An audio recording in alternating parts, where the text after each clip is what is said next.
Anda kembali menyaksikan Tapari Tausiah pagi hari di Net TV Sulsel. Masih bersama kami di sini, saya Redi Saril dan tentunya Ustadz Takdir dengan tema menjemput kemuliaan. Nah, Ustadz, ini saya tiba-tiba ada pertanyaan yang terbesik di kepala. Bagaimana sih kira-kira tanggapan Ustadz kalau misalnya ada seseorang yang merasa bahwa dirinya itu tidak pantas dimuliakan, tidak pantas mendapat kemuliaan karena mereka atau orang itu merasa bahwa sangat hina dina seperti itu. Maaf, mungkin mereka atau dia, apakah perempuan atau wanita itu memiliki memang semacam sesuatu yang sangat memalukan dalam tanda kutip seperti itu, Ustadz ya. Taruhlah mungkin kalau kita bisa katakan bahwa seorang tunawisma yang seperti itu, mereka memiliki hati yang baik, tetapi memiliki aktivitas yang sangat buruk seperti itu. Mereka tidak merasa sangat pantas untuk memiliki kemuliaan. Apakah itu sikap seperti itu wajar atau seperti apa, Ustadz? Apa ada ayatnya atau bagaimana, Ustadz? Ya, makasih. Ya, jadi saya kembali kepada ayat tadi, bahwa ini ayat Allah yang mengatakan sungguh kami menciptakan manusia dalam bentuk yang sempurna. Ya, ketika Allah sudah mengatakan, memberikan kita rekomendasi, menjas kita bahwa kita ini adalah makhluk mulia, tentu kemuliaan itu akan hadir selalu bersama kita kalau kita lagi-lagi menjemput kemuliaan, menghargai kemuliaan itu, menghargai pemberian Allah kepada kita. Iya. Kadang-kadang di kalangan masyarakat, saudara-saudara kita ada orang mungkin karena ada hal-hal yang dilakukan sehingga dia merasa minder, merasa tidak pantas dimuliakan. Pada prinsipnya adalah kemuliaan seseorang itu sebenarnya dia sendiri yang memuliakan dirinya. Ya, sama ketika saya misalnya menghormati Mas Dias, saya menghormati, bukan sesungguhnya yang saya hormati bukan kita yang saya hormati, tapi menghormati diri saya sendiri.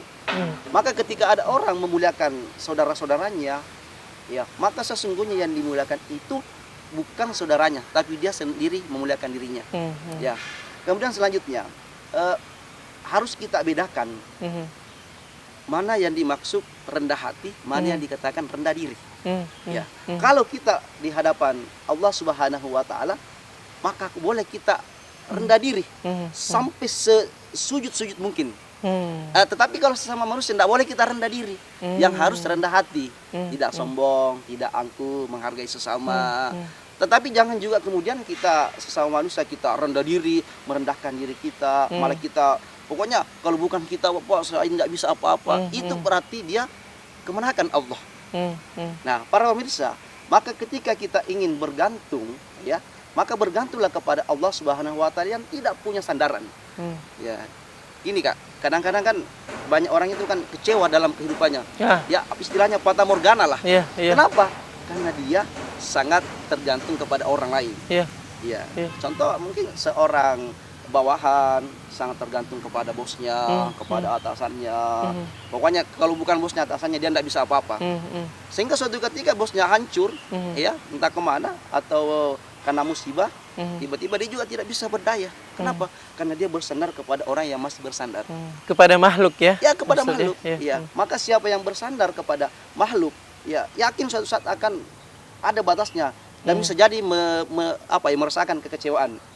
Tapi siapa yang bersandar kepada Allah, ya, yang maha segala-galanya, pemilik langit dan bumi, maka saya yakin tidak akan pernah mendapatkan kekecewaan. Dan janji Allah Subhanahu wa taala itu pasti. Mintalah kepadaku, ud'uni astajib lakum. Mintalah kepadaku, maka aku akan berikan kepadamu. Karena itu kita harus memuliakan diri kita. Ya, kita harus, sekalipun istilahnya masih jauh dari kata mulia, Ustadz ya, misalnya masih kotor atau seperti apa. Iya, itu kan begini Mas. Persoalan kita kotor bersihnya itu kan antara kita dengan Allah. Ya, makanya saya sangat tertarik ini ada saya mengutip salah satu kajian yang pernah saya ikuti dari guru saya, Imam Besar Masjid Istiqlal Jakarta, Profesor Dr. Kaji Nasir bin Umar. Dia menjelaskan begini, kadang-kadang ada orang itu di dunia ini, di bumi ini banyak sekali followernya, terkenal, banyak pengikutnya, banyak terkenal. Misalnya CR7 Cristiano Ronaldo yang paling betul, banyak banyak followernya sekali ya. followersnya. Nomor 1 malah mengalahkan Instagram malah. Iya, kita lihat di Facebooknya, masya Allah luar biasa followernya. Kita lihat Instagramnya juga banyak sekali. Di mana-mana ada fotonya terpampang. Betul, Itu betul. terkenal di bumi. Betul. Tapi ini yang menjadi catatan, Kak. Belum tentu orang seperti ini terkenal di penghuni langit. Ya tentu malaikat maksudnya di sini kan. Tapi ada orang juga memang dia tidak terkenal di mana-mana. Pokoknya mungkin bisa jadi tidak pakai Facebook, tidak pakai Instagram, tetapi masya Allah subhanallah dia terkenal oleh penghuni langit. Kenapa? Karena kerendahan hatinya. Boleh jadi kesehariannya kita lihat mungkin hal yang dilakukan hal yang biasa, tapi kita tidak tahu. Jangan sampai di saat orang lagi tidur dia berdua-duaan dengan Allah Subhanahu wa taala, mencurahkan masalahnya, mencurahkan isi hatinya dan minta petunjuk kepada Allah Subhanahu wa taala. Dan kita tidak tahu siapa yang terbaik di hadapan Allah Subhanahu wa taala. Berarti tidak ada kata terlambat, tidak ada kata istilah hina dina di mata Allah sepanjang itu masih ingin kembali ke jalan Allah. Sama ya sekali, Allah Subhanahu wa taala. Tidak ada kata terlambat. Dalam agama kita tidak ada kata terlambat. Allah membukakan pintu maafnya siang dan malam seluas-luasnya. Jadi kemuliaan ini Ustadz tanpa terkecuali. Tanpa terkecuali. Siapapun kita, ya siapapun kita ini berhak mendapatkan kemuliaan di sisi Allah Subhanahu wa taala.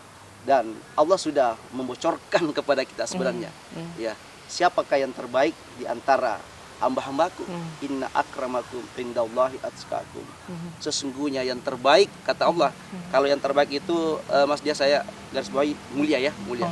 Sesungguhnya yang terbaik kata Allah di sisiku atqakum, yang senantiasa bertakwa kepadaku. Jadi kemuliaan seseorang, para pemirsa dimanapun kita berada, tidak dilihat apa yang nampak, tidak dilihat berapa banyak hartanya, tidak dilihat berapa dia punya kedudukan di bumi ini, tapi tergantung ketakwaan kita kepada Allah Subhanahu wa taala. Masya Allah. Dan bahkan juga tidak dilihat dari masa lalu seseorang ya. Tidak lihat masa lalunya. Ya, karena proses kehidupan ini kita itu dilihat juga daripada akhir daripada kehidupan kita. Husnul khotimah. Ya, boleh jadi ada orang masa lalunya kelam, tetapi jangan fokus pada masa lalu kita. Ya, semua orang punya proses, punya masa lalu. Ada yang awalnya mungkin dia negatif, tapi bisa jadi ujungnya dia mendapatkan hal yang positif. Mungkin karena dia dapat daya. Ada yang gangster masa lalunya, kemudian tiba-tiba Masya Allah bertaubat jadi ustadz ya, Masya Allah. Ini kan ada pernah saya lihat itu filmnya bahwa ada mantan preman ya. Mantan preman ini insaf, ya bisa jadi ustadz daripada mantan ustadz. Ya, jadi mending mantan preman daripada mantan ustadz. Ini waduh bisa ini miris ya pemirsa, tapi insya Allah kita tahan dulu, kita akan kembali usai jeda berikut ini. Tetaplah bersama kami dalam program Tapari Tausiah pagi hari hanya di Net TV Sulsel TV masa kini.